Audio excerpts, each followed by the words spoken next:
সম্মানিত দর্শকবৃন্দ, আমি কুমিল্লা সংবাদের মাধ্যমে আমি আলম খান আপনাদের সাথে কথা বলছি কাকদ্বীপ নদী নিয়ে। বৃন্দ, মানব সভ্যতার এই পৃথিবীতে যেখানে অস্তিত্ব ছিল সেখানেই ছিল এই জলের, এই নদীর অস্তিত্ব। আমরা আজকে এসেছি বুড়িচুং উপজেলার ছয়গ্রাম এলাকায় গদানগর গ্রামের পূর্ব দিকে, এখানে সীমান্তবর্তী এলাকা থেকে কাকদ্বীপ নদী নামক যে নদী, সেই নদীর পাড়ে আছি। এখান থেকে নদীর খনন কাজ শুরু হয়েছে। এই নদীটি আমাদের এই এলাকার মানুষের জন্য অত্যন্ত অনিবার্য জীবনের একটি অংশ হয়ে উঠেছে। এখন আমাদের এই নদী আমাদের জন্য যে উপকার বয়ে আনে, তার মধ্যে এই এলাকার কিছু কিছু মানুষের জন্য আমাদের এই নদী যেভাবে সবাই ভোগ করার কথা সেভাবে আমরা পারি না, কিছু মানুষের অনিয়মের কারণে। সেই অনিয়মগুলো যেমন, এইখানে নদী খনন হয়েছে, এই যে দেখছেন আপনারা মাটি, এই মাটিটা নদীর পার, কিন্তু হয়তো আমরা আজকে এখানে এসেছি, হয়তো কিছুদিন পর এসে দেখব এই নদীর পার নিচু হয়ে গেছে, সমতল ভূমি হয়ে গেছে। এটা এই এলাকার মানুষের সম্পদ।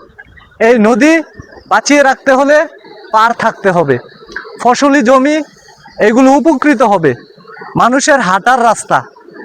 কিন্তু আমরা এই নদী খনন করার পরে না পাই আমরা হাঁটার কোনো পথ, না পাই আমরা যে সুবিধাগুলো পাওয়ার কথা ছিল সেগুলো আমরা পাই না। এখন আমাদেরকে সচেতন হতে হবে। এলাকার যারা এই দায়িত্ববান লোক আছেন, তারাও আমরা আশা করি এই বিষয়গুলোর দিকে লক্ষ্য রাখবেন। এখানে অনেক সমস্যা রয়েছে, একটা পরিবেশের বিষয় রয়েছে। আমরা এই নদীকে পেয়ে আমরা যেভাবে উপকৃত হওয়ার কথা ছিল সেগুলো থেকে বঞ্চিত হই। যেমন আমাদের এই পরিবেশের একটা বিষয় আছে, এই পানির মধ্যে এই এলাকায় আশেপাশে অনেকেই মুরগের ফার্ম করেন। ফার্ম করার পরে মুরগের ফার্মের যে ময়লা, সে ময়লাগুলো ফালানো হয়, মরা মুরগ ফালানো হয়।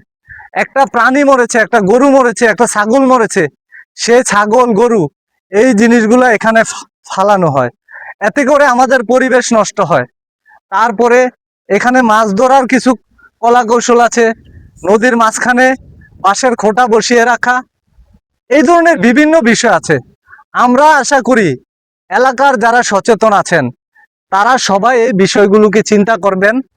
একজন হয়তো একটা ক্ষতিকর কাজ করছে, কিন্তু আরেকজন সচেতন মানুষ সেই বিষয়গুলোর দিকে লক্ষ্য রাখবেন।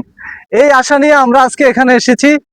আমরা চাই এই এলাকার মানুষ, এই নদী পাড়ের মানুষগুলো ফসলি জমি, মাছ, এই ধরনের আরো অনেক যেই নদীর থেকে আমরা যা পাই তা যেন পুরোপুরিভাবে পাই এবং তা ভোগ করতে পারি, সেই আশা এই এলাকার মানুষের কাছে এবং ঊর্ধ্বতন কর্তৃপক্ষের কাছেও আমাদের একটা, এই সংশ্লিষ্ট কর্তৃপক্ষের কাছে আমাদের এই জোরালো দাবি থাকবে, তারা যেন ভবিষ্যতে আজকে যেমন এই প্রজেক্ট হাতে নিয়েছেন, এটার একটা রক্ষণাবেক্ষণ করারও দায়িত্ব থাকে।